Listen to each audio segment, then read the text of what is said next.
séminaire. Aïe aïe aïe. Gagne-nous pour Dieu. Gagne-nous Jésus.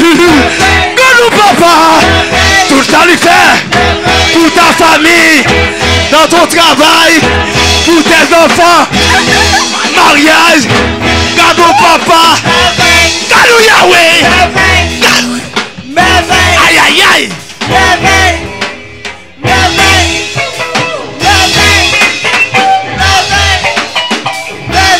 En Europe, en Amérique, en Afrique, tout ça lui fait pour voici l'homme, pour notre papa. Regarde-nous Yahweh.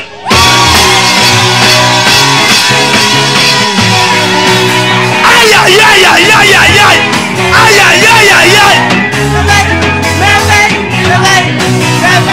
Aïe aïe aïe aïe aïe.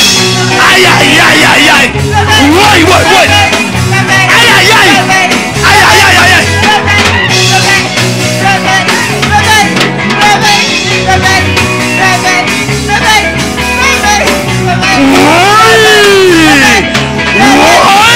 aïe aïe.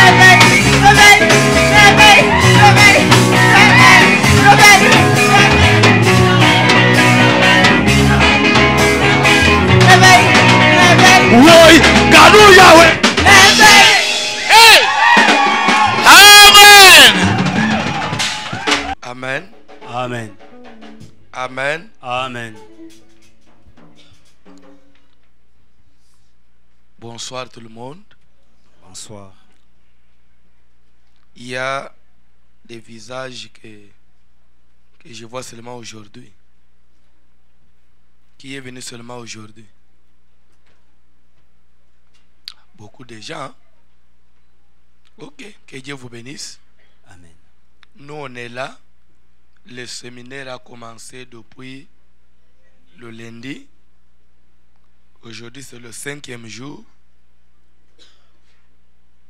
Et je crois le thème, il est là au tableau. Malgré la loi, j'entrerai.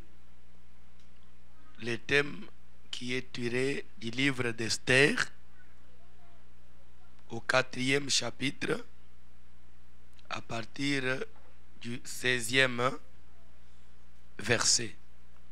Malgré la loi, j'entrerai. Amen. Alléluia.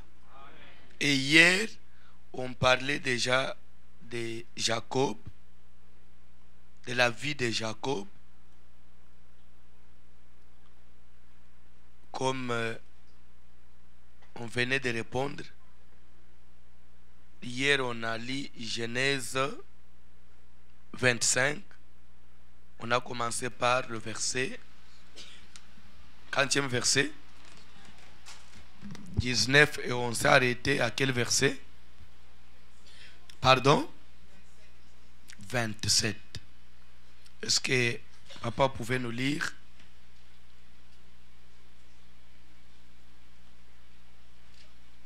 Est-ce qu'on peut se mettre debout?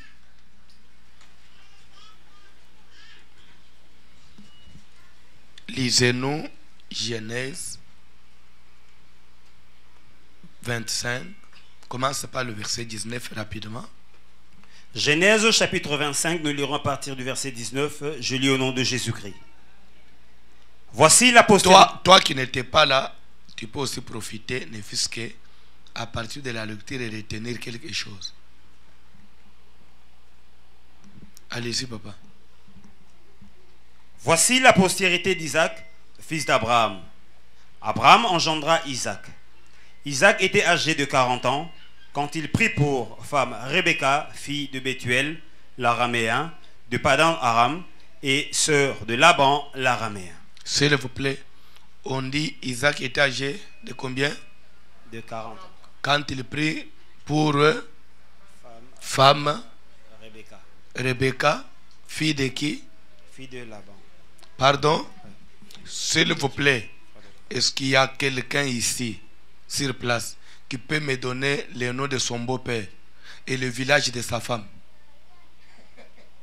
Je ne parle pas de la ville, mais le village de ta femme. Tu connais le village de ton mari? Le village de ton mari. Je ne parle pas de la province, ni de la ville, mais le village de ton mari. Il est de quel village? Quelle province, quel village? Oui, maman. Il s'appelle comment? Oui. Et pourquoi il fallait hésiter? Vous voyez, pour les mariages, vous savez, la Bible, c'est un livre complet.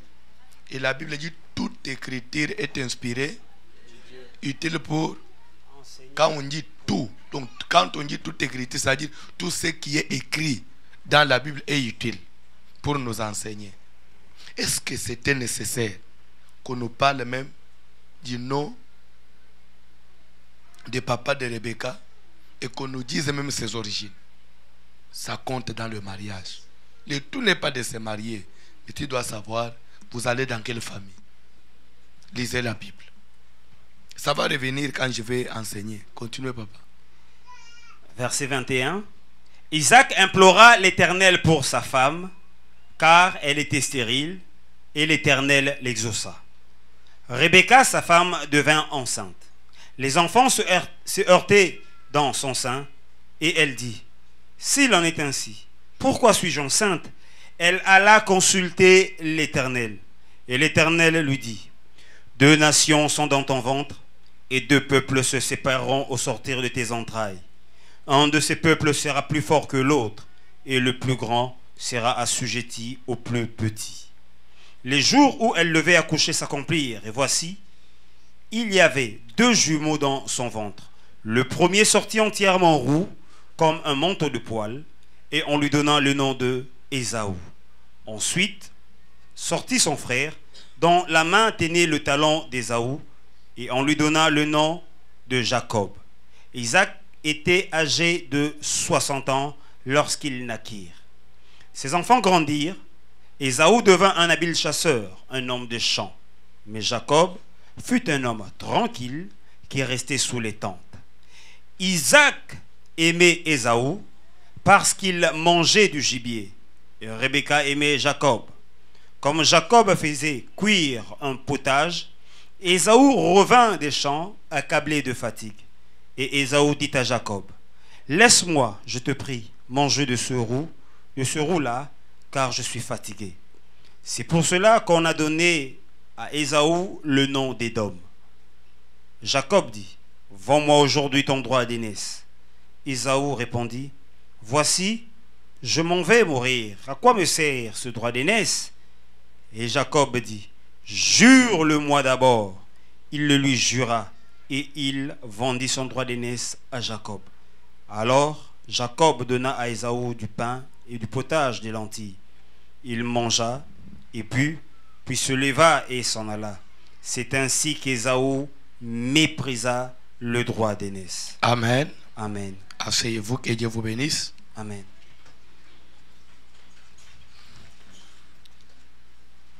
Ok, vous allez commencer la lecture du verset 27 à partir du premier verset. Ici, il s'agissait seulement de 25. On a essayé de lire seulement pour aider ceux qui sont venus qu'aujourd'hui. Mais le message aujourd'hui, nous commençons à partir du premier verset du chapitre 27e de Genèse. Genèse 27, à partir du premier verset.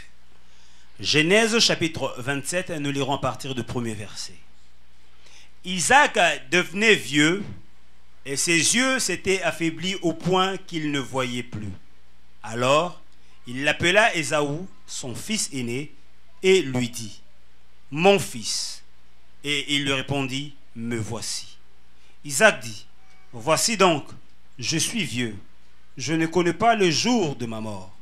Maintenant donc, je te prie, prends tes armes, ton carquois et ton arc, va dans les champs et chasse-moi du gibier. Fais-moi un mets comme j'aime et apporte-le-moi à manger, afin que mon âme te bénisse avant que je meure. » Stop, jusque là. Amen. Amen. On dit ceci. Isaac devenait vieux. Ici, moi, je suis en train de parler de Jacob, s'il vous plaît. La vie de Jacob. Et je vais finir quelque part. N'oubliez pas que notre message, c'est sûr, malgré la loi, j'entrerai. La loi ici qui représente quoi? Les obstacles, les barrières, pardon, les limitations, les combats. Malgré tout ça, Esther doit entrer. Malgré toutes les limitations, il faut que Jacob arrive à la destination. Amen. Amen. Que Dieu bénisse quelqu'un. Amen. Isaac devenait vieux et ses yeux s'étaient apaisantés jusqu'au point où il ne pouvait plus voir. Il va dire à Ésaü, son fils aîné, s'il vous plaît. Il a appelé qui? Ésaü. Qui était qui? Le fils aîné. Fils aîné. Physiquement, selon Isaac, Ésaü était le fils aîné. Mais spirituellement, Ésaü ne l'était plus. Pourquoi? La Bible dit il avait déjà vendu son droit d'aînesse. Il est resté seulement l'aîné du nom. Mais spirituellement, ce qui fait la force de son droit d'aînesse, il avait déjà vendu. Attention dans la vie. Les spirituels dirigent les physiques. Amen. Amen. Vous savez, la Bible dit ceci. Isaac implora l'Éternel pour sa femme. Là, je suis au 25e chapitre. Il implora Dieu pour sa femme qui était stérile. Et Dieu a exaucé. Rebecca est devenue enceinte. Après, les enfants commençaient à se heurter dans son ventre. Elle alla consulter Dieu. Et Dieu lui dit, 2 nations sont dans ton ventre. 2 peuples se sépareront au sortir de tes entrailles. L'un de ce peuple sera plus puissant que l'autre. Le plus grand sera assujetti au plus petit. Amen. Amen. Dieu a parlé que le plus petit devait dominer le plus grand.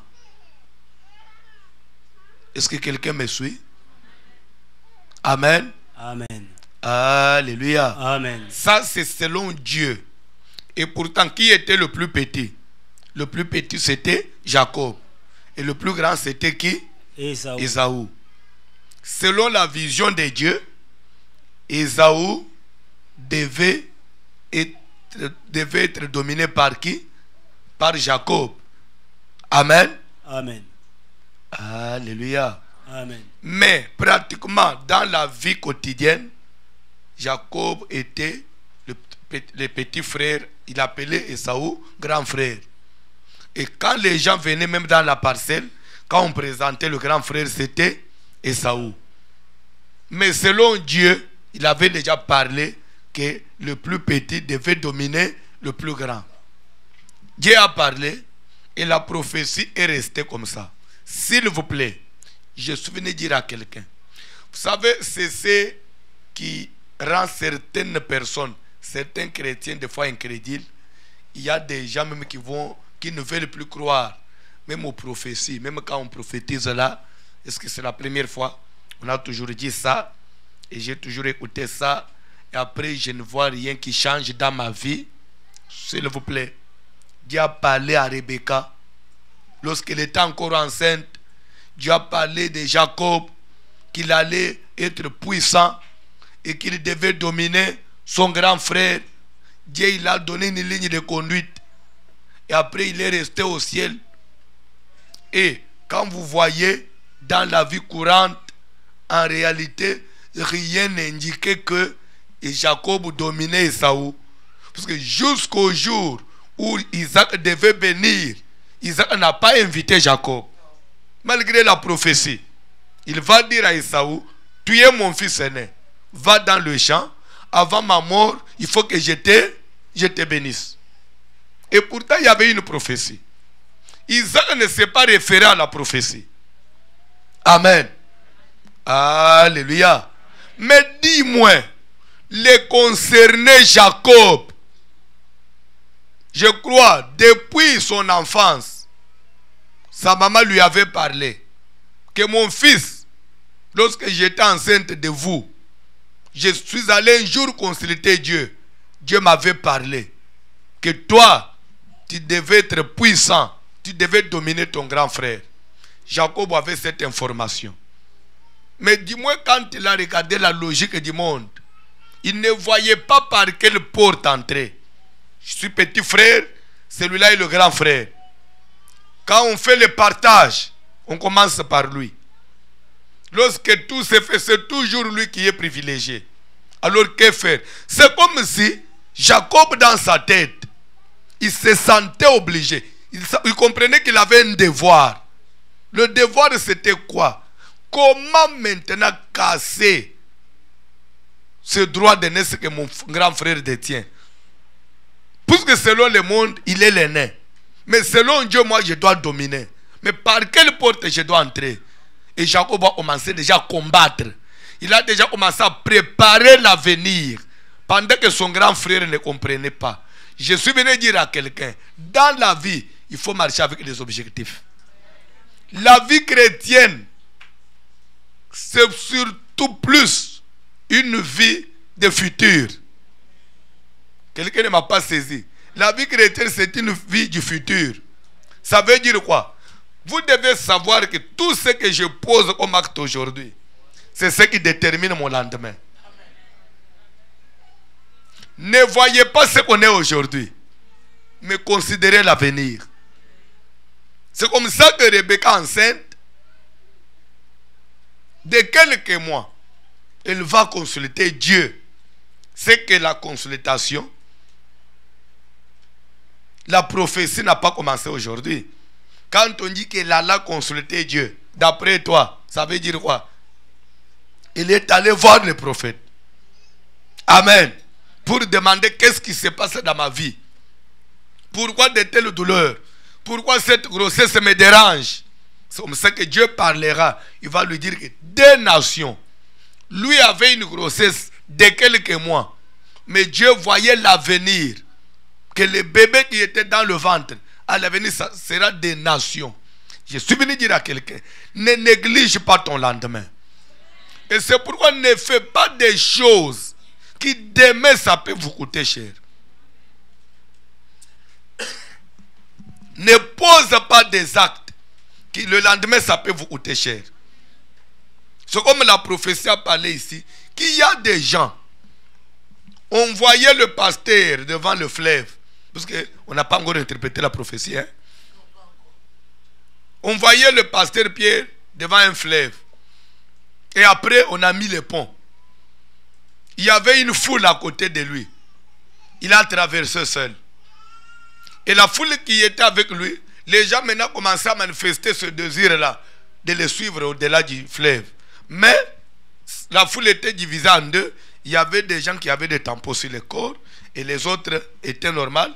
Ceux qui étaient normaux, ils ont suivi, ils ont pu traverser. Ceux qui avaient des tampons sur le corps ne savaient pas traverser. Et quand le prophète demande à Dieu, Dieu dit qu'il y a des gens, malgré qu'ils viennent à l'église, mais la vie de Dieu n'est pas encore là. La vie de Dieu n'est pas encore là. L'engagement sincère avec Dieu n'est pas encore là. Ne venez pas à l'église comme si des formalités seulement. Dieu, c'est d'abord le cœur. Dieu, c'est d'abord ton engagement personnel. Dieu, c'est d'abord ta relation avec Dieu. On n'est pas enfant de Dieu parce qu'on est venu à l'église. On n'est pas enfant de Dieu parce qu'on appartient à une assemblée. Mais on est enfant de Dieu lorsqu'on a un lien avec Dieu. Lorsqu'on a une alliance personnelle avec Dieu. Et cette alliance fera que, même quand je vais me trouver dans une ville où il n'y a pas l'église, du moins je sais que je suis un enfant de Dieu. Quand je me trouve dans un coin, dans le noir, je suis seul. Je reconnais que moi je suis un enfant de Dieu. Amen. Daniel était à Babylone. Israël est resté de l'autre côté. C'est la Babylone. Le pomme c'était seulement pendant 30 jours. Ne prie pas. Pendant 30 jours. Il pouvait se dire, comme ça je me repose, au lieu de chercher des problèmes avec l'État, je me repose seulement pendant 30 jours. Et après 30 jours, je vais continuer ma vie. Il a dit jamais. 30 jours, c'est trop pour moi. Je ne peux pas me taire. Et la Bible dit, il a continué à invoquer son Dieu 3 fois les jours, comme il le faisait auparavant. Et c'est ce qui a fait même qu'il soit mis dans la fosse au lion. Mais il était seul, il pouvait se dire, d'ailleurs, je suis à l'étranger. Je peux seulement rester 30 jours après, je vais continuer à prier. La vie chrétienne. Même à l'école, on est chrétien. Au travail, on est. Lorsqu'on est en voyage, on est.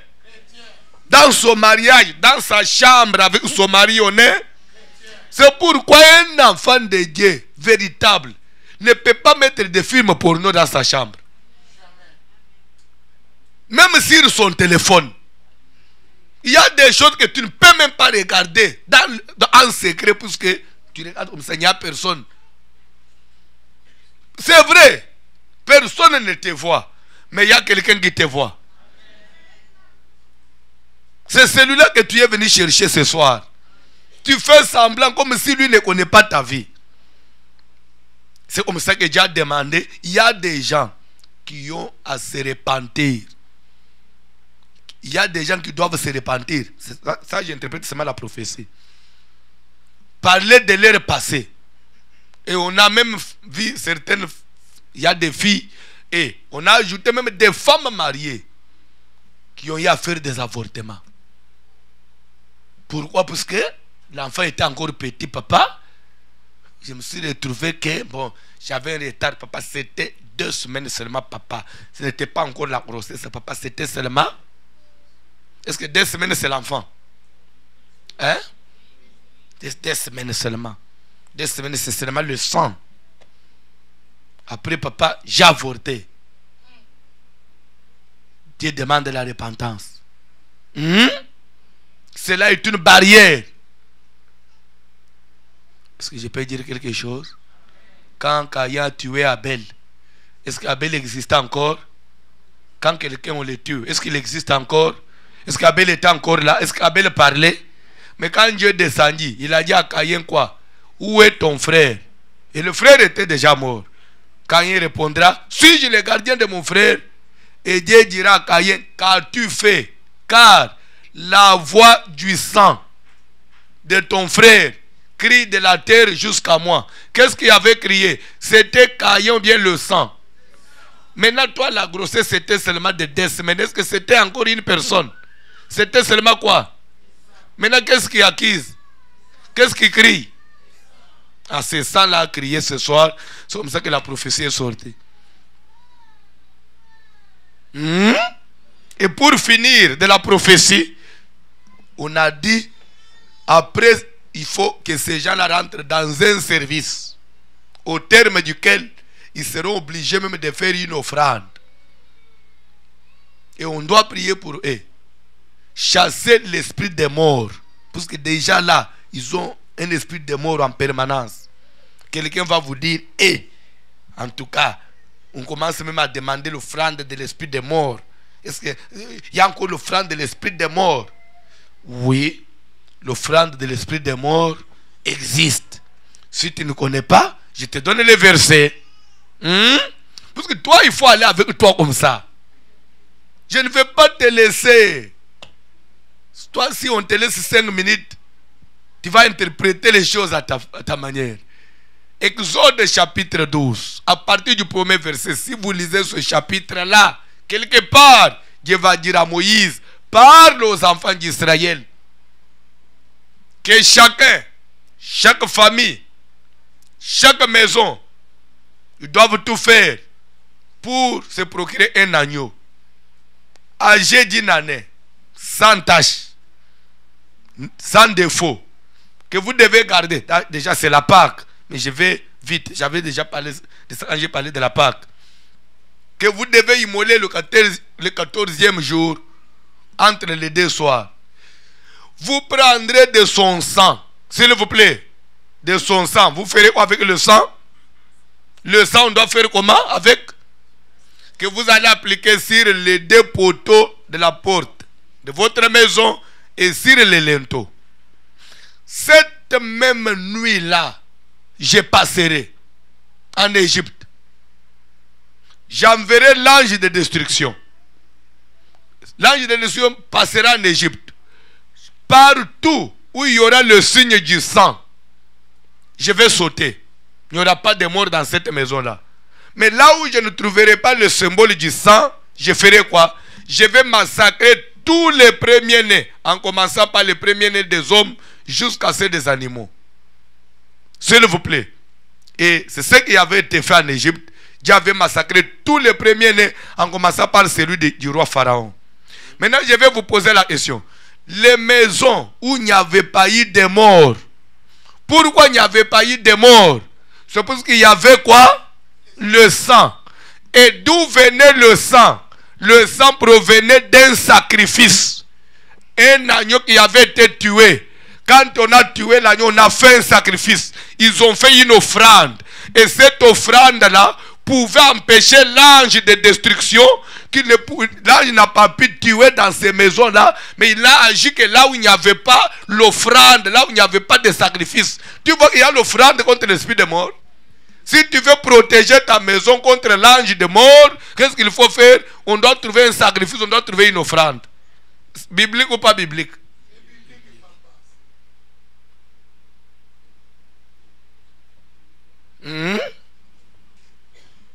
Tu as encore des doutes?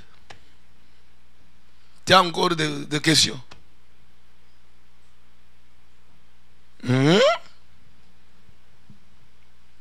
Tu sais, chaque fois que vous voyez même les menaces de l'esprit de mort dans la famille, il faut faire l'offrande.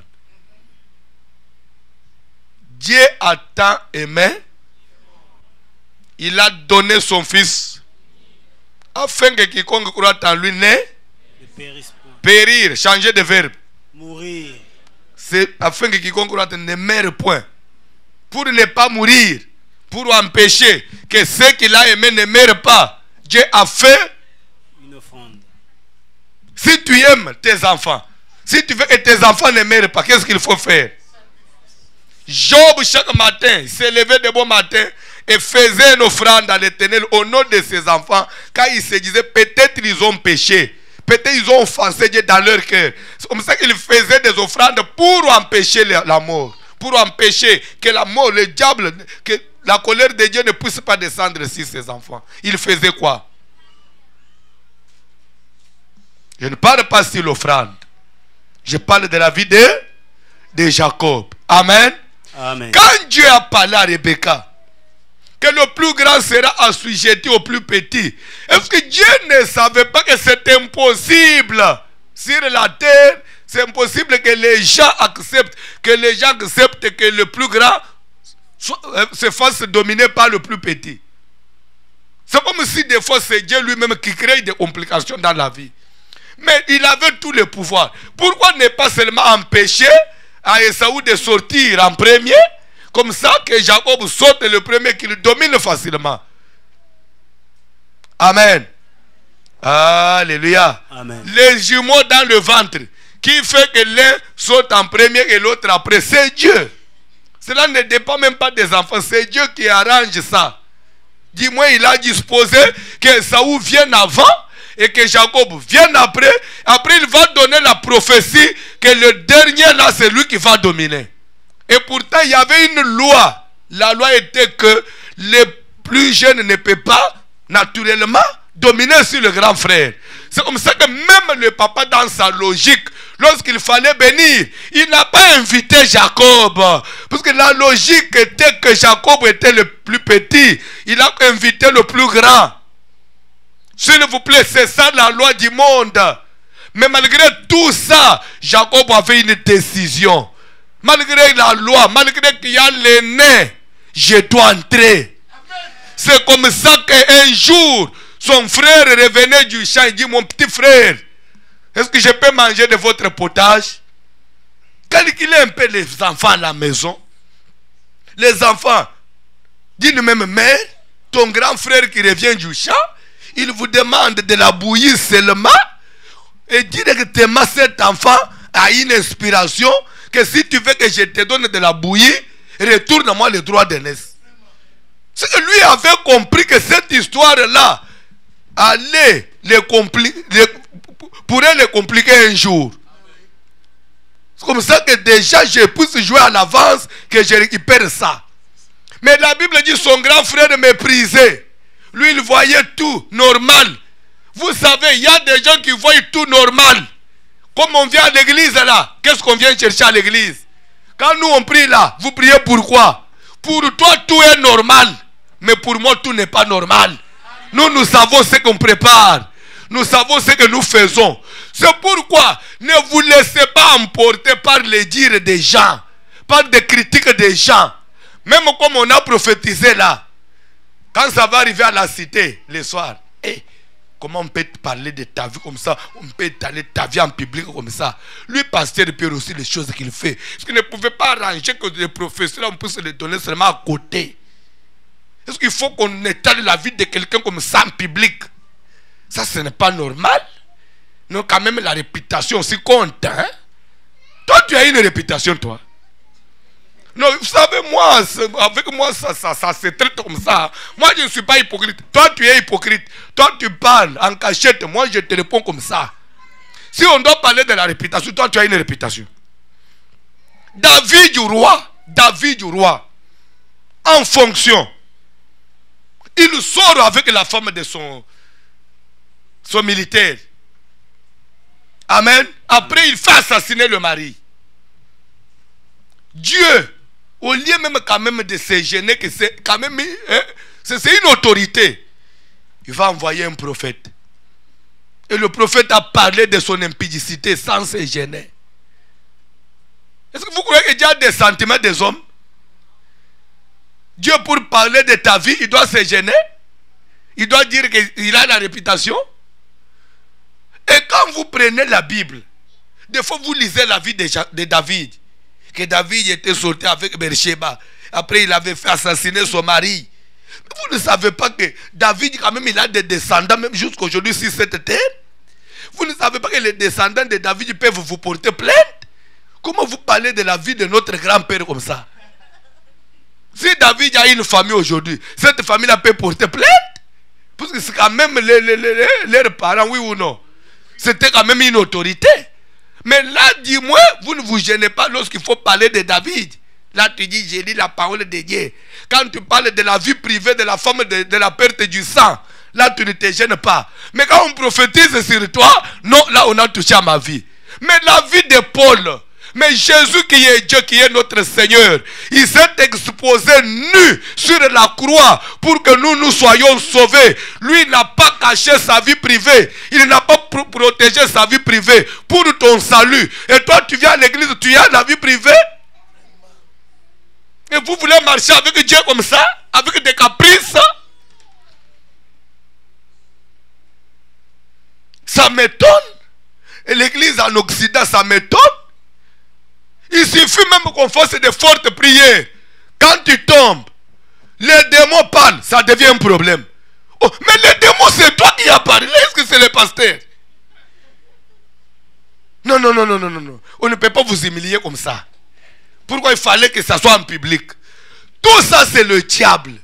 Un vrai enfant de Dieu ne peut pas suivre des manœuvres. Ne peut pas suivre ça. Il doit connaître la Bible, la parole de Dieu et regarder de l'avant. Pendant que Saoul lui voyait tout normal, Jacob préparait quelque chose. J'ai besoin d'une personne qui voit loin. Bien-aimé, ne voyez pas seulement aujourd'hui. Et d'ailleurs, je suis venu dire à quelqu'un, aujourd'hui on peut rester ensemble tel qu'on est là, mais ton lendemain, personne ne connaît. C'est Dieu qui connaît le destin. C'est Dieu qui connaît la finalité. Aujourd'hui, on peut être à Montréal. Mais après 6 mois, peut-être tu ne seras pas ici. Laisse Dieu diriger ta vie. Car c'est lui qui connaît l'aboutissement. Il ne faut pas suivre les caprices des gens. Sors de dire des gens. Et regarde de l'avant. Même si on t'a pointé. Même si on a parlé de tout et de rien. Ce n'est pas un problème. Mon problème, c'est que je sois sauvé. Parce que le médecin à l'hôpital, s'il vous plaît, lorsque nous y allons, même si c'est une femme mariée, mais quand tu vas voir le médecin te dit déshabille-toi. Ton mari ne viendra pas dire au médecin, mais après tout c'est ma femme. Comment tu peux dire à ma femme de se déshabiller parce que toi tu es son mari? Si ton mari vient s'opposer, tu ne seras pas guéri. Et à l'église aussi c'est un hôpital. Comme on a besoin de la guérison, là il n'y a pas de loi, il n'y a pas de vie privée à l'église. Nous à Kinshasa, quand on prophétise, des fois on prophétise même sur nous. Papa, moi on ne m'a pas donné la prophétie hier. On a prophétisé aussi sur moi par le pasteur qui était ici là, le blanc là hier, et au bureau là-bas. Est-ce que j'ai demandé aux gens, sortez pour qu'on va prophétiser sur moi? À Kinshasa, quand on prophétise, des fois on dit, ok, aussi j'ai vu pour le pasteur. Et on parle, ça fait quoi? Je suis aussi une âme. J'ai besoin d'aller au ciel. Est-ce qu'il y a des gens qui veulent aller au ciel ici? Que Dieu vous bénisse. Tout ce qu'on fait, c'est pour votre édification. Au contraire, il faut profiter de ça. D'ailleurs, nous à Kinshasa, quand les prophètes parlent, on intercède même, qu'on me pointe aussi. D'ailleurs, vous savez, quand on parle en public là, c'est bien, hein? Comme ça, si on a parlé de ma bénédiction, les jours où ça va s'accomplir, tout le monde saura que Dieu avait déjà. Que Dieu bénisse une personne. Alléluia. Et d'ailleurs, on dit ce qui est révélé, même si on a dit qu'on voit la sorcellerie, on voit ceci, cela. Ce n'est pas, c'est le diable, c'est le plan du diable. Ça fait quoi? Qui n'a pas de combat ici?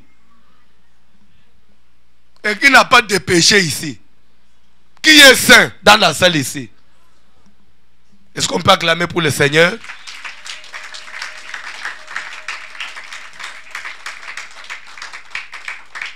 Vends-moi le droit d'aînesse. La Bible dit, et Saoul dit, mais je vais faire quoi avec le droit d'aînesse? Et vous voyez quelqu'un qui s'est dit, je vais faire quoi avec le droit d'aînesse? D'ailleurs, je m'en vais mourir. Je vais faire quoi avec? Prends le droit d'aînesse, donne-moi le potage. Son frère est allé encore plus loin. Il était vraiment prudent. Un enfant intelligent. Il avait de la sagesse plus que son grand frère. Il va dire à son grand frère, est-ce que c'est vrai que tu m'as vendu le droit d'aînesse? Il dit oui. Si tu me l'as vendu, jure-moi devant l'Éternel que tu n'es plus mon grand frère. Et il a juré. Je jure. Désormais, c'est toi qui es le grand frère. Moi, je deviens petit frère. Il a juré et c'est passé. Quelques années plus tard, la Bible dit Isaac devenait vieux. Ses yeux s'étaient appesantis jusqu'au point qu'il ne pouvait plus voir. Il fera appel à Esaü, son fils aîné, ne sachant pas qu'Esaü n'était plus aîné. Esaü avait déjà vendu. Il y a des gens qui viennent à l'église. Ils ont déjà vendu le droit d'aînesse. Mais nous on parle comme d'Isaac, sans la vision spirituelle. Nous on te voit comme on te voit là. On ne sait pas ce que tu as déjà fait. On ne sait pas combien vous avez à hypothéquer même votre vie. Il y a des filles qui sont avec des occultistes. Ils bouffent leur argent. Ils ne savent pas qu'il est en train de vendre le droit d'aînesse. Il y a des hommes qui sont avec des filles sorcières. Des filles sorcières. Il ne sait pas qu'il est en train d'hypothéquer le droit d'aînesse. Et il croit toujours qu'il reste les mêmes. Et Saoul a mangé le potage. Il se croyait qu'il était le même. Or, il n'était plus le même. Quelque chose était déjà parti. Qu'est-ce que tu as déjà perdu? Qu'est-ce qui est parti? Et tu l'as laissé où? C'est vrai de venir à l'église. Mais est-ce que tu es encore complet? Tu peux faire semblant. Tu fais l'hypocrisie. Nous on te voit comme on te voit là. Mais on ne sait pas d'où tu as fait tomber ton droit d'aînesse. Combien de chrétiens ont déjà fait tomber le droit d'aînesse? S'il vous plaît, j'ai un petit devoir, un petit service à vous demander. S'il vous plaît. Vous pouvez me le permettre? Amen. Je voudrais que tu sois mon interprète auprès de ton voisin, de ta voisine. S'il vous plaît, dis seulement à celui qui est à tes côtés où tu as laissé ton droit d'aînesse. Où tu as laissé ton droit d'aînesse. Il a dit quoi? Il a laissé où?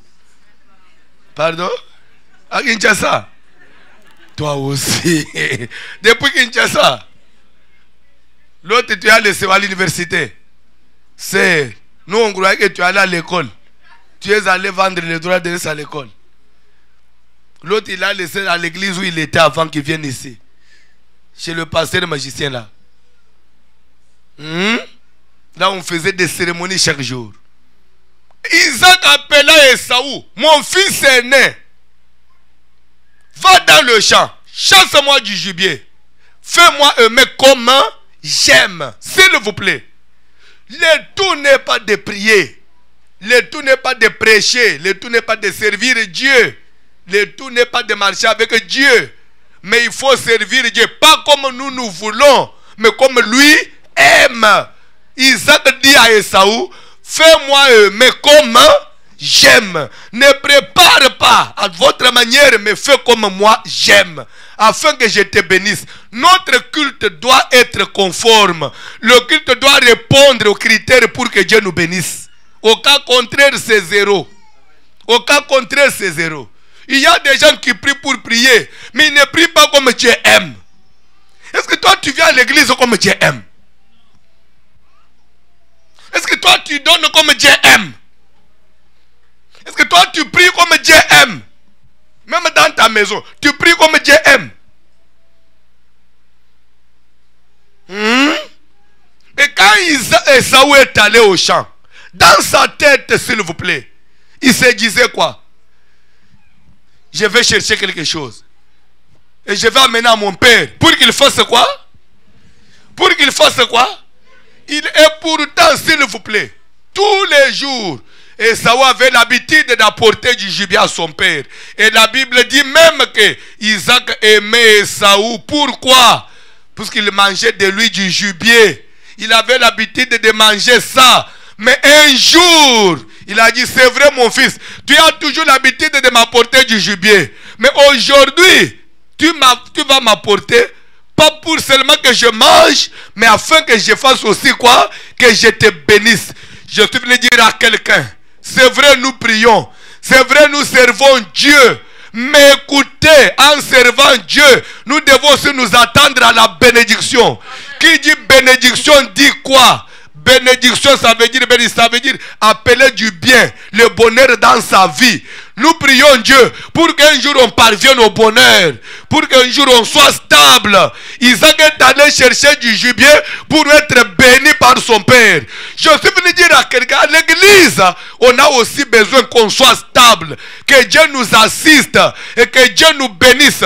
Le jour où tu comprendras que tu pries aussi pour être béni, je crois que vous allez commencer à vous donner à l'église. Vous allez commencer à chercher Dieu comme vous cherchez de l'argent. Parce qu'il y a des gens qui chaque jour il est au travail. Mais des années, la vie ne change pas. Je suis venu te dire, tu peux tout. Tu peux chercher de l'argent. Mais si en cela Dieu n'a pas mis sa main, c'est une peine inutile. Et pourtant la vraie bénédiction vient de l'Éternel. La Bible dit c'est la bénédiction de l'Éternel. C'est pourquoi, c'est vrai, il est bien d'aller travailler. Il est bien d'aller chercher de l'argent. Mais vous devez aussi comprendre qu'il est aussi nécessaire de chercher Dieu. Puisque c'est Dieu qui peut faire que un peu seulement d'effort physique, la bénédiction entre. N'est-il pas écrit? Vous travaillez beaucoup, mais vous récoltez peu. Pourquoi? Parce qu'il n'y a pas ma bénédiction. La vraie bénédiction vient de Dieu. Et Dieu, on le trouve à l'église. Pourquoi toi, tu n'aimes pas l'église? Pourquoi tu te donnes plus à ta vie? Il y a des gens, même pendant l'hiver, même lorsqu'il fait moins 40, tu es au travail. Tout ça, parce que tu as besoin d'argent. Mais depuis toujours, tu as combien?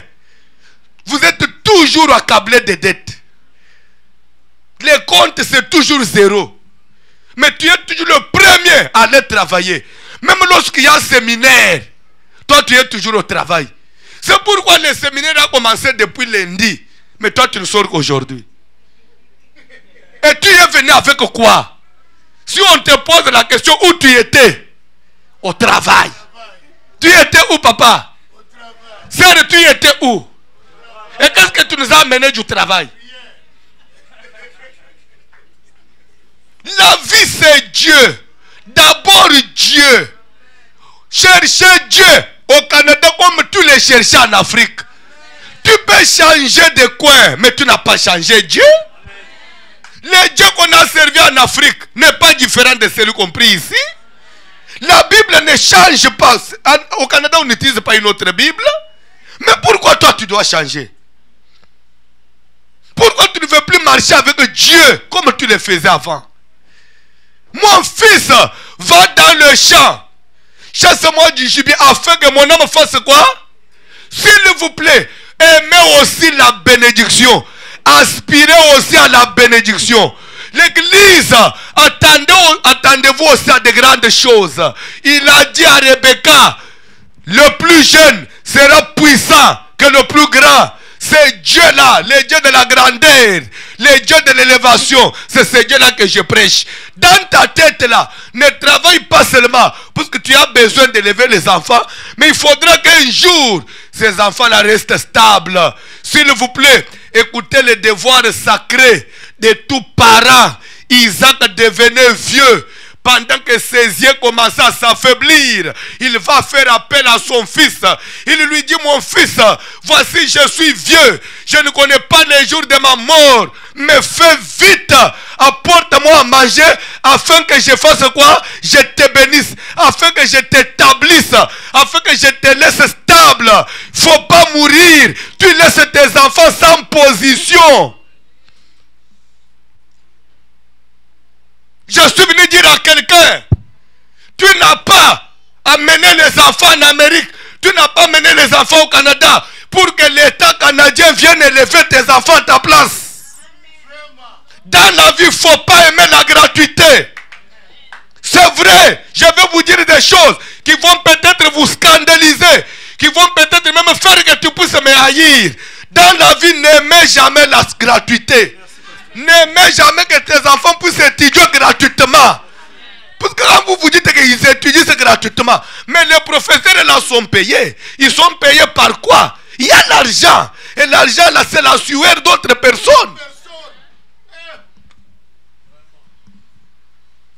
Il ne faut pas profiter de ça. Isaac a dit, mon fils, c'est moi ton papa.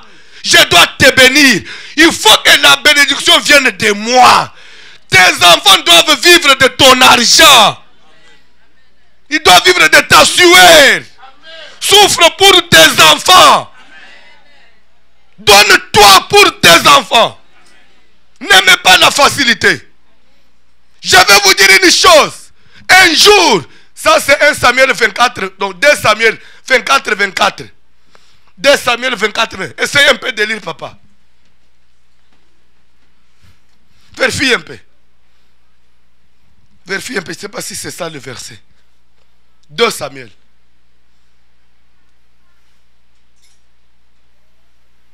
Samuel 24, 24. Mais le roi dit à Aravna. Oui, 2 Samuel 24. C'est ça le verset, papa. Tu es dans les bons. Mais le roi dit à Aravna, oui. Aravna, non, oui. Je veux l'acheter de toi à prix d'argent. Et je n'offrirai point à l'Éternel, mon Dieu, des holocaustes qui ne me coûtent rien. 2 Samuel 24, 23. Avant d'arriver au 24. Commence par 23. Aravna donna le tout au roi. Aravna veut faciliter à David. Il lui a donné tout. Il lui dit, prends tout. L'essentiel seulement donne à Dieu. Il a dit, non. Je ne vais pas prendre de toi quelque chose. Je dois mériter. Il faut que je paye avec mon argent. Je ne sais pas d'où tu as eu ton argent. Je dois souffrir pour ça. Souffre pour ta vie. Souffre pour tes enfants. C'est comme ça qu'il y a des gens. Ils veulent rester seulement dans le social. manger l'argent des gens gratuitement. Ce n'est pas ton argent, ni l'argent de ta famille. Tu vas manger, mais il y aura des conséquences. Mais c'est spirituel, non? Surtout pour l'argent des enfants. Les parents sont même prêts à divorcer. L'argent de mes enfants. Il dit aussi bien l'argent de mes enfants. Que ton grand-père avait laissé.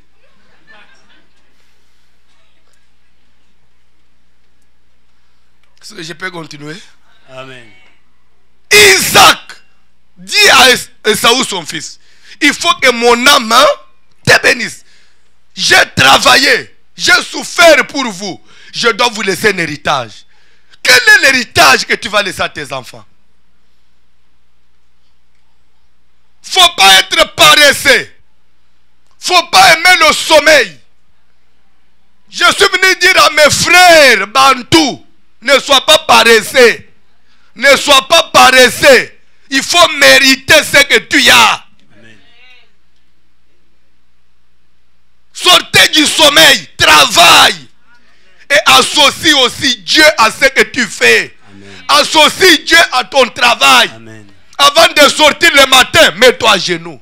Dis à Dieu, je vais travailler. Selon qu'il est écrit que celui qui ne travaille pas ne mange pas. Et quand tu touches quelque chose avant de dépenser, prie. Seigneur, voilà ce que j'ai eu. Fruit de mon travail. Enlève la part de Dieu. Donne. Reste même avec le pain là. Mais pourvu que Dieu y mette sa main, tu vas réussir. Amen. Je suis venu dire à quelqu'un, Caïn et Abel. Genèse chapitre 4. La Bible dit Caïn était laboureur, Abel était berger. Au bout de quelques temps, ils ont pu récolter quelque chose dans leur travail. Et ils se sont dit, nous devons donner à Dieu. Quel est ce pasteur-là qui avait prêché à Caïn? Qu'après le travail, il faut donner à Dieu. Quel est cet évangéliste-là? Quel est ce voleur apôtre-là? Parce que vous avez toujours l'habitude de taxer des pasteurs, sont des voleurs. Voilà qu'il prêchait autre chose. Mais il commence à parler de la dîme. Tu vois comment ils travaillent, ils préparent les terrains. Ils sont des voleurs, ils savent ce qu'ils font. C'est comme ça que toi tu réfléchis là où tu es là.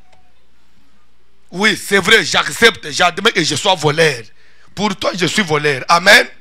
Mais maintenant, retournons dans la Bible. Caïn et Abel, à cette époque-là, qui leur avait prêché, qu'après le travail, lorsque vous aurez récolté quelque chose, il faut aller donner à Dieu.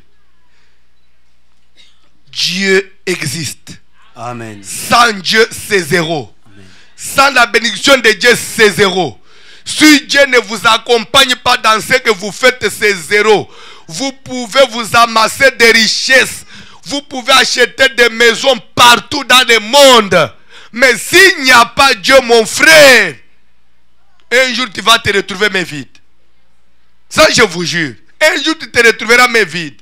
Raison pour laquelle il faut mettre Dieu en premier. Il faut aimer Dieu. Et il faut associer Dieu. Est-ce qu'il y a quelqu'un qui aime Dieu ici? Amen. Mon fils, il faut que je te bénisse. C'est comme ça que Saül est allé. Il voulait quoi? Avoir une bénédiction de son père. Amen. Et de l'autre côté, la Bible dit, Rebecca entendit ce que Isaac avait dit à Esaü, son fils aîné. Elle aussi, de l'autre côté, va dire à Jacob, j'ai entendu ton père parler de telle et de telle manière. Il veut bénir ton frère. Mais je ne veux pas que cette bénédiction-là puisse aller chez ton frère. Je vais vous dire quelque chose. Amen. Amen. Alléluia. Amen. Alléluia. Amen. S'il vous plaît, la Bible dit Isaac aimait qui? Esaü. Pourquoi? Parce qu'il mangeait de lui quelque chose. Et Rebecca aimait qui? Jacob. Pourquoi il aimait Jacob? Qui connaît pourquoi? Parce que chez Isaac, on a donné la raison, oui ou non? Isaac aimait Esaü puisqu'il mangeait du gibier. Et Rebecca aimait Jacob. Pourquoi? Jacob était un homme calme qui restait sous des tentes. Je vais vous dire quelque chose. Souvent les mamans, oui ou non, Et comme lui était sous la tente, c'est que tout le temps il aidait sa maman pour les travaux domestiques. C'est comme ça que maman s'attachait à celui qui le soutenait. Et papa aussi défendait son intérêt. Nous vivons un monde d'intérêt. Je vais vous dire une chose.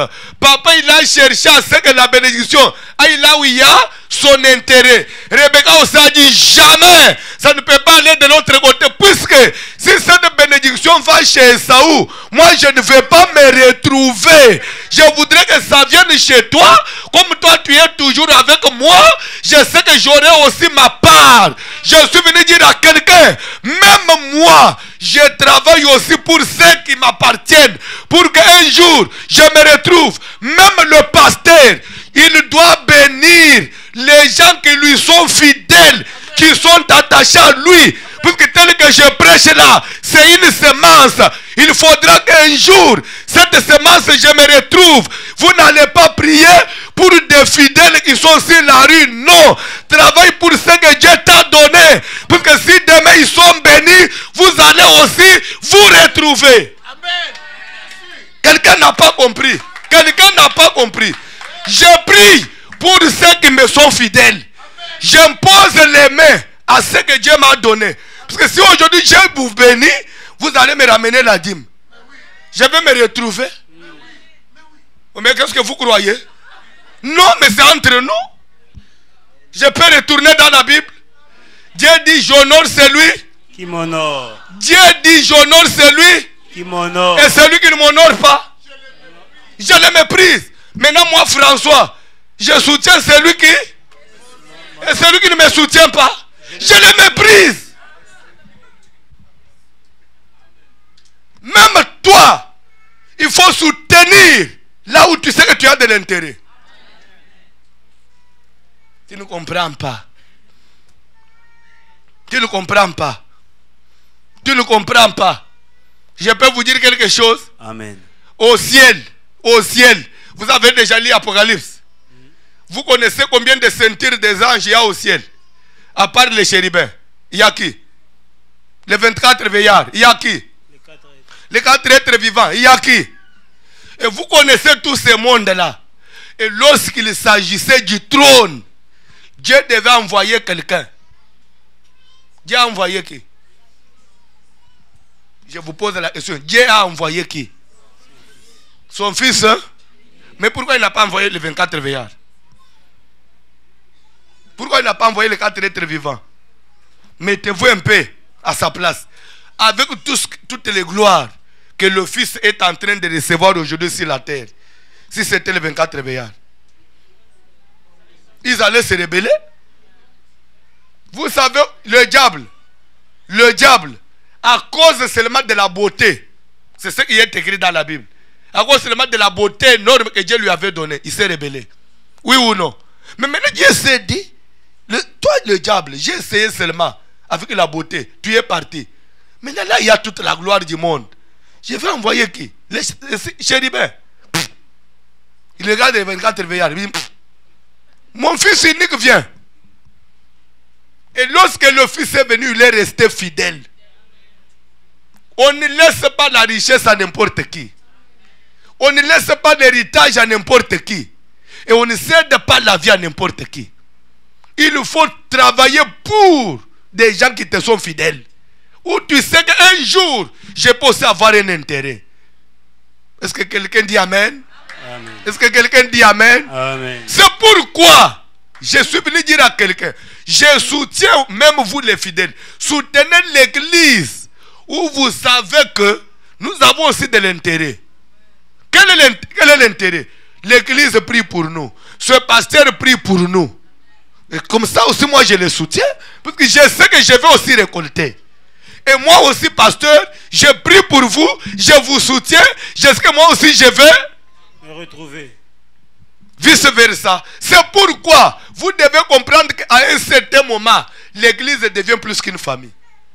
À l'église, ne soyez pas toujours comme des étrangers.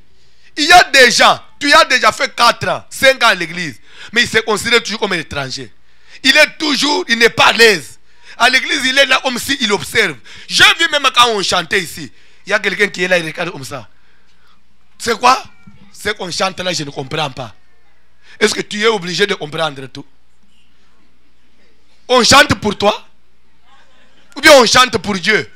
N'est-il pas écrit, s'il vous plaît, je suis avec vous, n'est-il pas écrit, chantez à l'Éternel un cantique nouveau? Est-ce que tout le monde est censé connaître ce qui est nouveau? Nous, on ne va plus louer Dieu à cause de toi. Parce que toi, tu ne comprends pas.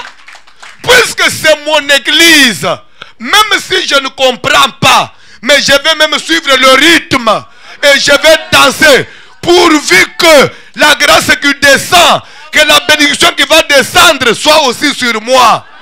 C'est ce que l'église ne comprend pas. Je vais vous dire quelque chose. Paul et Silas, pour être délivrés, ce n'était pas seulement la prière. La Bible dit, ils ont prié et ils ont chanté les louanges de Dieu. Si la louange n'avait pas de place, on n'allait pas marquer ça dans la Bible. Si la délivrance était venue seulement suite à la prière, on allait dire, Paul et Silas, ils ont prié. On allait se limiter à ça. Mais on dit, ils ont prié et ils ont chanté pour Dieu. Tout à coup, un ange est descendu pour les délivrer. Vous devez comprendre, quand on loue Dieu, sa gloire descend. Mais tu es dans l'église, tu te considères toujours comme étranger. Et l'autre, il est là, il dit, je ne vois pas les gens de chez nous dans cette église. Toi, tu es venu chercher les gens de chez toi. Et l'autre, quand il vient à l'église, il veut connaître. Mais le pasteur, il est doux. Toi, tu es venu pour ça. À l'église, ce qu'on recherche, c'est la grâce. À l'église, est-ce qu'il y a la grâce? Est-ce qu'il y a la doctrine? Est-ce qu'il y a Dieu? S'il y a Dieu et il y a la grâce, je reste. Même si le pasteur n'est pas de chez moi. Parce que si le pasteur doit être de chez nous, et Jésus est de chez nous, Jésus aussi se dira, ok, je vais rentrer chez le mien. Il va retourner en Israël. Et nous les nations, on va se retrouver nulle part. Sortez des sentiments à l'église. Sortez des tribalismes à l'église. Sortez de ces histoires-là. Quand vous vous retrouvez à deux, vous commencez à parler dans la langue de chez vous.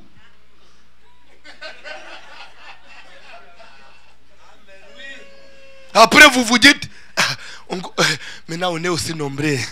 On peut maintenant se sentir en sécurité. Quelle sécurité? À l'église, il y a l'amour. À l'église, il y a la parole de Dieu. L'église, c'est une famille. La parole nous unit. Un point, un trait. Même si on ne peut pas se comprendre les langues. Mais l'essentiel, que Christ soit là.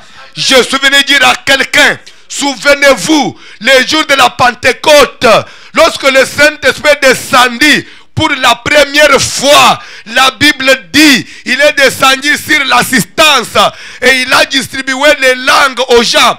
Les gens se sont mis à parler, d'autres parlaient chacun dans sa langue, de telle sorte qu'ils ne pouvaient plus s'entendre. Il n'y a que les gens qui sont venus, les Grecs entendaient, dans la prière, on parlait grec. Ceux qui venaient de l'autre province, ils ont écouté leur langue. Mais dans la salle, il y a eu diversité de langues. De telle manière que l'assistance ne savait plus communiquer, ne savait plus s'entendre. C'est ça Dieu. Dieu c'est un Dieu de diversité de langues, mais une seule église. Ils étaient dans une même salle, mais il y avait diversité de langues. C'est pourquoi, même dans notre ministère, nous ne travaillons pas seulement pour gagner les Congolais. Non, le ministère n'est pas fait pour les Congolais. À l'église, on doit trouver aussi toutes les races. On doit trouver toutes les tribus, toutes les langues. Et faites de sorte que toutes les langues se sentent aussi à l'aise.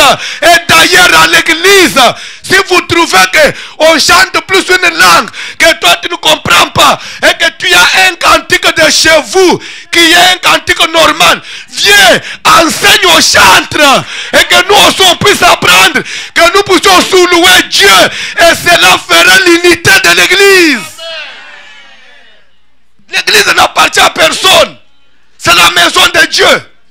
Et c'est la parole de Dieu qui est au-dessus de tout. Et non les sentiments. Sois à l'aise. Même si tu es venu aujourd'hui, tu es dans la maison de ton Père. Toi, tu n'es pas toujours à l'aise. Toi, tu es seulement invité. L'autre dit, j'observe. Une année, tu observes toujours. L'observateur de Monisco. Je vais continuer demain. Mettez-vous debout, on va prier.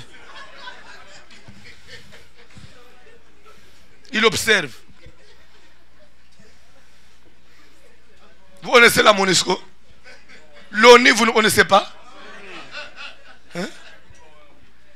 L'ONU, vous avez déjà oublié ça? Moi, je ne peux pas oublier parce que chez nous, les casques bleus là, ils montent et descendent. Avec des chars de combat. Chez nous là, ils montent sur le riz. Mais chaque fois qu'il y a un massacre, on leur demande, il y a eu massacre à Bounia, qu'est-ce que vous avez fait? Ils répondent aux journalistes, nous sommes une mission d'observation. Mais avec des chars de combat, vous venez observer, on tue les gens, vous vous observez. Mais pourquoi vous avez amené les chars? Ce sont des aventuriers. Ce sont des aventuriers ces gens-là. Et toi à l'église, tu es là en train d'observer. On tue les gens, toi tu observes. Est-ce que quelqu'un peut danser aujourd'hui? Amen.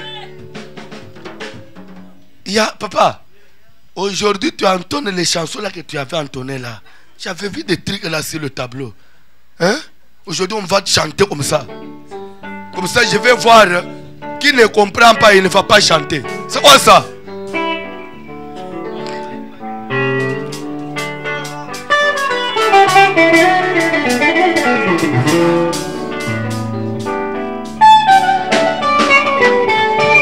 Si on m'a vivre aujourd'hui, c'est pas rien fait tout ça. C'est garder moi comme ça. on peut bien danser aujourd'hui. Aïe aïe aïe.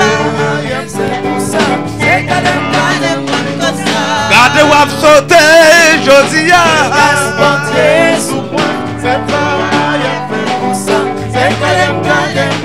Non, c'est pas rien faire pour ça. C'est pas pour l'argent qui fait ça. C'est pas l'argent qui fait ça. C'est pas le gouvernement qui fait ça. Regardez où danser aujourd'hui.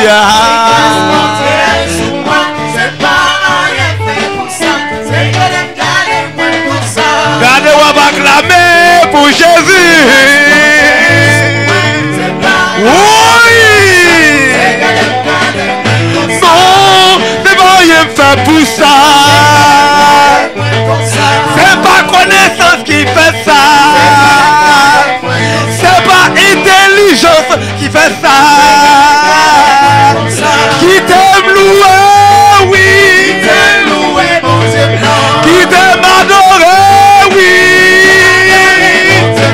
Je veux danser, oui. Je veux acclamer. Qui t'aime sauter, oui. Qui t'aime sauter pour Jésus. Qui t'aime danser. Je veux danser pour Jésus, papa. Non, c'est pas rien me faire pour ça. C'est pas docteur qui fait ça. C'est pas immigration qui fait ça. C'est pas superviseur qui fait ça. Qui t'aime louer. Qui t'aime adorer, oui. Je veux danser, oui. Qui t'aime acclamer. Qui t'aime acclamer pour Yahweh. Je veux acclamer pour Jésus, papa.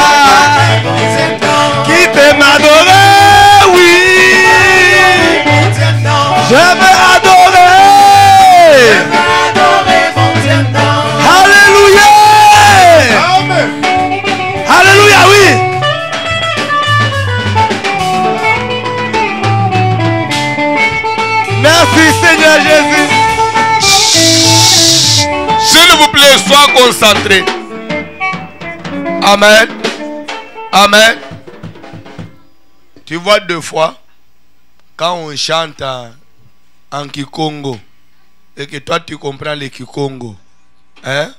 Maintenant il faut te mettre à la place de ceux qui ne comprennent pas le Kikongo. Pendant que toi tu fais ça là. Et qu'est-ce qu'ils sentent? Maintenant tu as vu quand on a chanté dans une autre langue et toi tu n'as pas compris. Tu as compris ce que ça fait. Maintenant il faut te mettre ça à la place, hein, des autres. C'est ça l'amour. L'amour ne cherche pas seulement son intérêt. J'ai mal prêché. Sois concentré. Je vais vous dire quelque chose. Je voudrais que tu pries. Voilà comment Isaac il veut bénir Esaü. Pourquoi? Il mangeait de l'huile du gibier. Rebecca dit non. Cette bénédiction ne peut pas aller chez Esaü. Il faut qu'elle revienne à Jacob. Parce que si Jacob est béni, je vais me retrouver. C'est que dans la vie, il faut travailler aussi pour ton intérêt. Même à l'église, s'il vous plaît, suivez-moi. Suivez-moi. David est là. Il est aussi juif, au même titre que Saül. Mais il a trouvé que Goliath était là en train de menacer Israël. Il fallait défendre. Il fallait défendre l'honneur d'Israël. Mais David, il va d'abord demander au roi: que fera-t-on à celui qui tuera Goliath? Qu'est-ce qu'il recherchait? Son intérêt. Moi, je ne vais pas risquer ma vie comme ça en vain. Si aujourd'hui je tue Goliath, ça sera l'honneur de toi, Saül, et le roi. Et moi, à mon tour, je vais gagner quoi? Vous savez, un jour, les disciples, Pierre a demandé à Jésus: nous avons tout abandonné pour te suivre à toi. Quel sera notre intérêt dans tout ça? Tu dois d'abord connaître pourquoi tu pries. Quel est ton intérêt? Tu suis aussi quoi? Christ lui a dit, il lui a dit, l'intérêt sera seulement la vie éternelle. Il a dit quoi? Pour celui qui a abandonné sa famille, il a abandonné ses frères, il a abandonné ses champs pour me suivre dans le siècle présent, il aura le centuple. Et dans le siècle à venir, la vie. Et cela a motivé les disciples à les suivre. Parce qu'ils ont aussi compris que dans le siècle présent, on aura les centuples. C'est-à-dire qu'à l'église, le jour où tu comprendrais qu'à l'église, j'ai de l'intérêt, tu vas aimer l'église. L'église, c'est ta vie. Notre bénédiction commence à dépendre de celle de l'église. Plus notre église est stable, nos vies seront aussi stables. Plus l'église monte, Dieu va aussi nous assister. Car il est écrit, c'est comme lui le verset sur la tête. Ça commence par la tête et ça descend. Je vais vous dire ça, vous pouvez ou ne pas accepter. Plus l'église monte, plus votre pasteur monte, et vous serez bénis. Vous savez, l'église répond au niveau de la stabilité de celui qui a la tête. Lorsque lui commence à devenir stable matériellement, vous allez commencer à ressentir ça dans ce que vous faites. C'est pourquoi vous devez soutenir l'église. Et vous devez bénir l'église. Je voudrais d'abord que nous prions pour l'église. Seigneur, rends cette église stable. Bénis l'église. Dans tous les domaines. Est-ce qu'on peut prier pour ça? Et après, tu vas prier pour toi. Tu vas aussi prier pour ton intérêt. Parce que Dieu doit aussi te bénir. Isaac a dit, il faut que mon âme te bénisse. Dieu doit te bénir. Il ne faut pas échouer dans la vie. Que personne ne te trompe. Qu'on est ici seulement pour la vie éternelle. La vie éternelle, oui. Mais au-delà de la vie éternelle, tu dois être en bonne santé. Amen. Tu es malade, que Dieu te guérisse. Amen. Que Dieu assiste tes enfants. Amen. Que tu aies des enfants intelligents. Les enfants qui vont étudier un jour aussi, vous soutenir. D'abord, nous prions pour l'église. Seigneur, fais quelque chose. Stabilise l'église. Bénis l'église. Donne la vie. Fais que l'église puisse grandir. Prions au nom de Jésus. Parle, prie. Ne sois pas indifférent. Au nom de Jésus éternel, notre Père et notre Dieu, ce soir, Papa, que ta bénédiction puisse reposer sur l'église. Que ta bénédiction puisse reposer, Seigneur, sur nous. Ce soir, au nom de Jésus. Yahweh, ta bénédiction. Yahweh, ta bénédiction. Yahweh, ta bénédiction. Yahweh, ta bénédiction. Au nom de Jésus, au nom de Jésus, que ta bénédiction puisse se reposer sur nous, Seigneur, ce soir. Papa, nous nous présentons devant toi. Tu es notre richesse et notre force.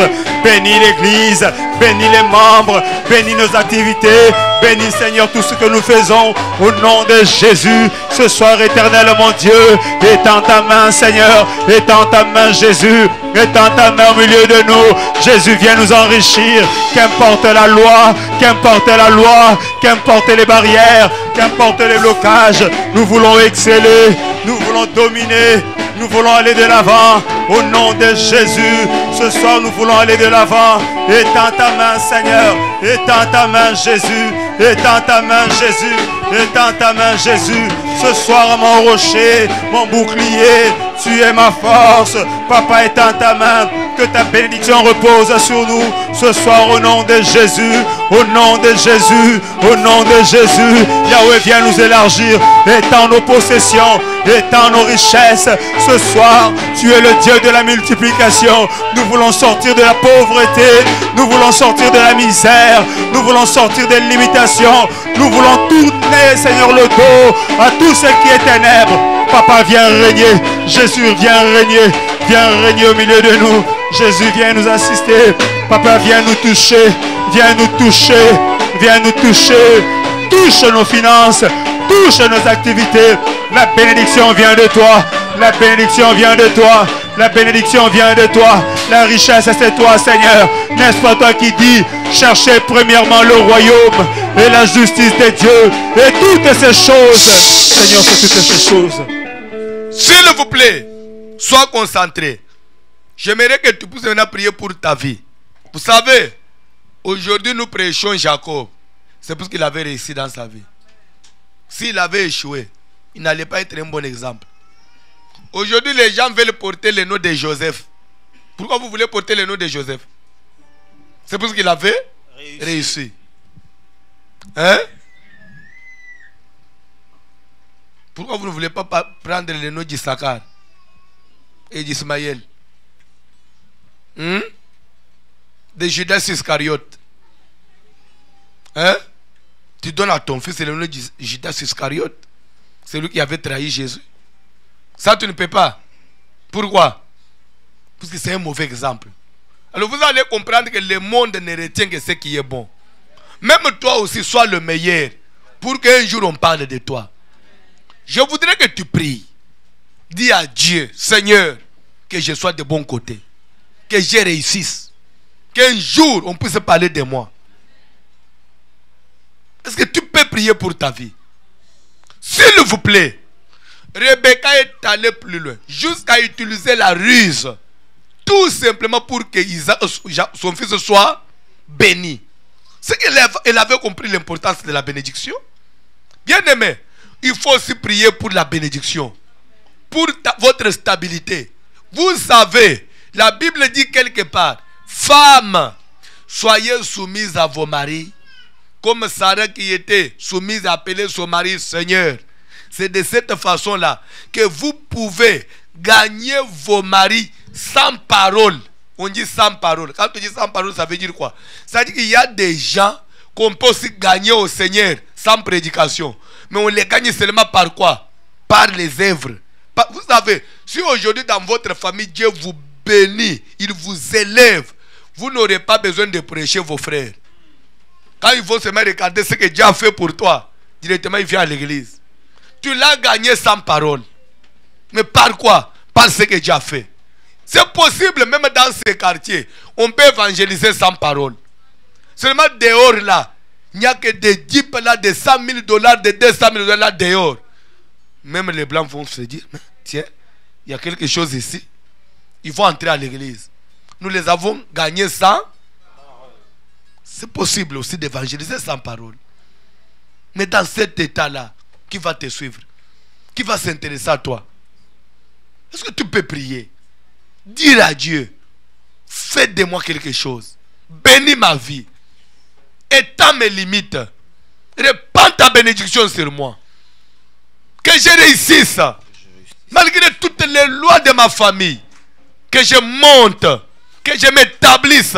Est-ce que quelqu'un peut prier prie avec moi vraiment, avec foi. Prie au nom de Jésus. Au nom puissant de Seigneur, Jésus ce soir, Papa. Que je n'échoue Seigneur, que ta pas. bénédiction puisse se Que reposer je sur moi. n'échoue pas. Étends ma vie, Seigneur. Stabilise ma Étends vie. mes limites. Que ta Bénis ma bénédiction vie. repose sur ma maison. Fais, Seigneur, Au nom de quelque Jésus, chose je refuse. pour que ma vie Je puisse refuse être la stable. misère. Je refuse la misère. Je refuse la misère. Papa, ce soir, j'ai besoin de toi. Papa, ce soir, je t'implore, oh Dieu. Étends ta main ce soir. Dans ma vie, Jésus, viens me bénir. Papa, viens étendre mes limites ce soir. Au nom puissant de Jésus. Oh Yahweh, ce soir, je viens sortir. Sors-moi de la misère. Seigneur, étends mes capacités. Étends mes finances, Jésus. Étends mes possessions. Oh, le Dieu d'Isaac. Le Dieu d'Abraham. Toi qui as rendu le nom d'Abraham grand. Papa, ce soir, j'ai besoin de toi. Papa, ce soir, que tu fasses quelque chose. Au nom de Jésus. Change ma vie, Seigneur. Change mes capacités. Change mes finances. Yahweh, viens me toucher. Yahweh, viens me toucher. Yahweh, viens me toucher. Au nom de Jésus. Que ma vie change.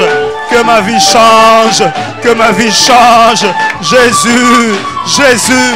Jésus. En ces lieux où ta bénédiction repose. En ces lieux où ta bénédiction est envoyée. Papa, que ma vie soit bénie. Dans toutes choses, que je sois béni. Au nom de Jésus, au nom de Jésus, au nom de Jésus. Ce soir est en ta main, ce soir est en ta main. Yahweh, visite ma maison, visite mon épouse.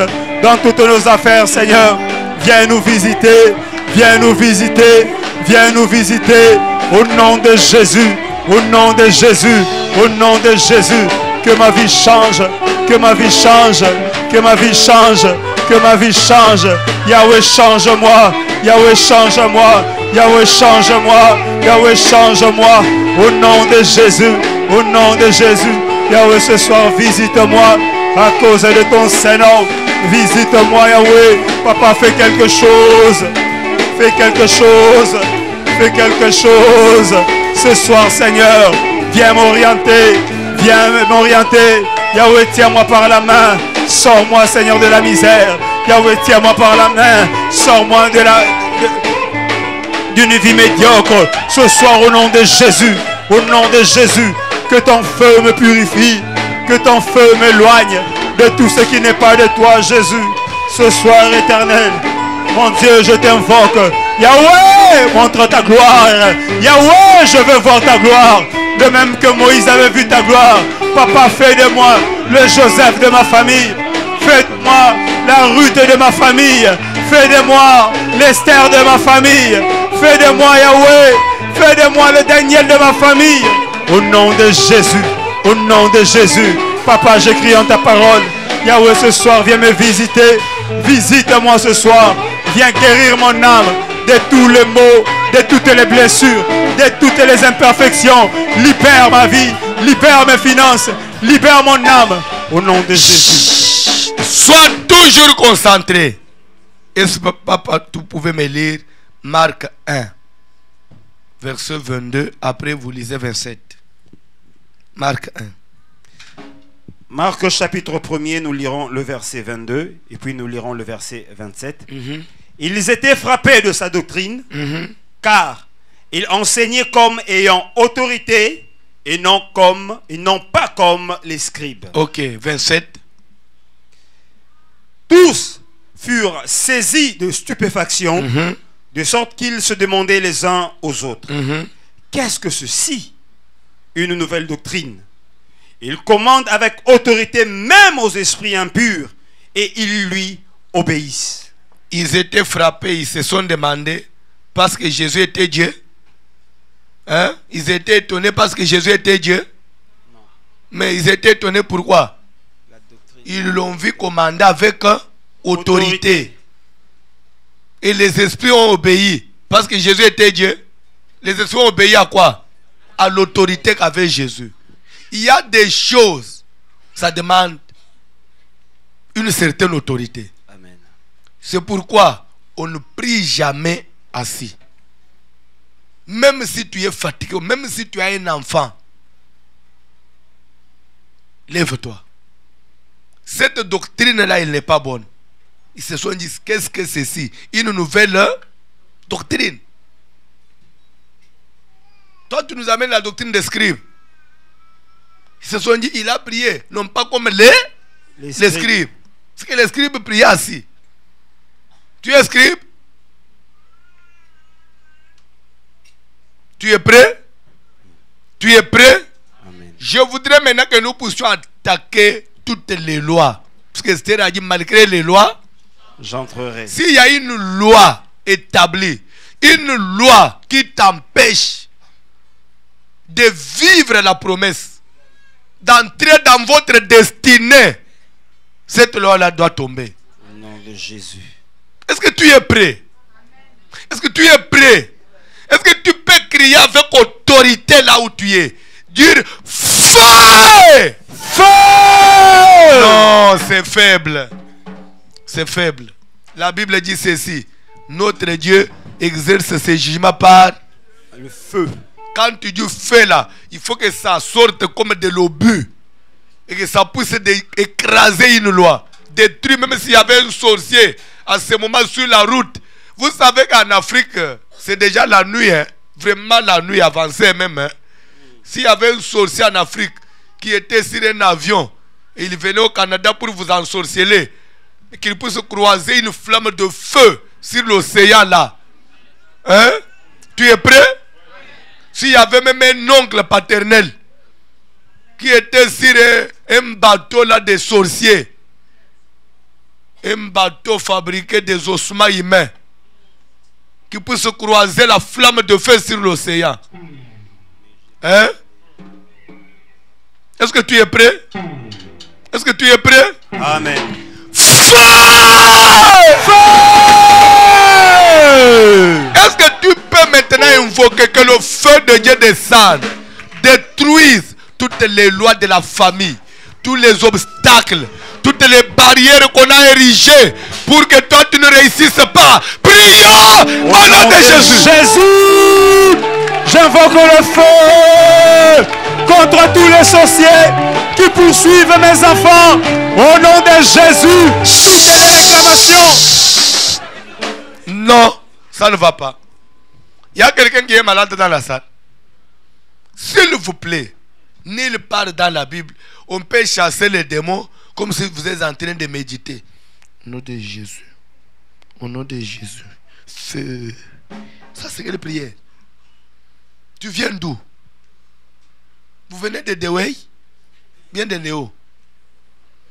Vous connaissez l'église Néo? Oh, c'est quoi? Tu as un problème? Vous savez, même les catholiques, ils ont déjà changé le rythme. Si vous ne savez pas. Les abbés maintenant commencent à dire Alléluia. Ils commencent à crier dans la messe. Je vous jure. Ils ont compris que les calmes là ne payent pas. Toi, tu nous amènes les trucs de messieurs l'abbé ici. Les abbés ont déjà changé ça. Il y a quelqu'un qui est malade. Je voudrais maintenant que là où tu es, tu puisses bouger. Tu puisses. Et vous allez commencer à prier, vous bougez les jambes. Demande déjà à celui qui est à tes côtés, déjà esquisse. Hein? Même s'il recevait un coup de poing, ce n'est pas un problème. C'est dans la prière, c'est entre nous. Il faut bouger les bras, il faut bouger les jambes. Tu cries, tu détruis les forces du mal, les condamnations. Notre problème ici est que malgré la loi c'est quoi? Même si on avait dit dans la famille que les garçons ne lèveront jamais la tête, c'est une loi. Malgré cette réalité-là, moi je dois arriver. Vous savez, il y avait une loi. Jacob n'était pas le grand frère. Il y avait quelqu'un devant lui, Esaü. Mais lui avait une détermination. Ce que Dieu a dit, je dois le saisir. Malgré Esaü, la bénédiction c'est moi. Malgré Esaü, la bénédiction, c'est moi. Il faut que tu réussisses. Même si tous les aînés dans la famille ont échoué, toi, tu ne dois pas échouer. Et d'ailleurs, la réforme de ta famille va commencer avec toi. Amen. D'ailleurs, c'est toi qui donneras même de la valeur à ta famille. D'ailleurs, tu seras l'exemple. Quand on veut parler de votre famille, on dit est-ce que vous ne pouvez pas suivre l'exemple de Nadine? Est-ce que dans cette famille, vous ne pouvez pas suivre l'exemple de Clément? Comme aujourd'hui, quand on veut parler des Moabites, on dit Ruth la Moabite. Une femme qui a donné de la valeur à une nation qui était maudite. Une seule personne. Aujourd'hui, on peut parler de Moab à cause d'une femme. Ma soeur, tu peux changer l'histoire de ta famille. Ne te minimise pas. Tu mérites. Avec Dieu, c'est possible. Ne regarde pas ton âge. David était un petit. Il avait ses grands frères. Mais quand il s'est pointé, il a changé l'histoire d'Israël. On peut parler de sa famille. Si tu crois, tout est possible. Quelles que soient les lois, je voudrais que tu cries. Je voudrais que tu parles. Je voudrais que tu commandes. Que tu dises aux obstacles, aux échecs, aux déceptions. L'esprit là de divorce qui est dans votre famille. Tout le monde est en train de divorcer. Est-ce que tu ne peux pas détruire ça? Prions au nom de Jésus. Au nom de Jésus. Bouge. Marche. Crie. Fils de Jésus. Contre tous les sorciers de ma famille, du côté maternel. Feu! Feu! Contre tous les sorciers de ma famille, du côté paternel. Feu! Feu! Au nom de Jésus.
Jésus est bon. Amen.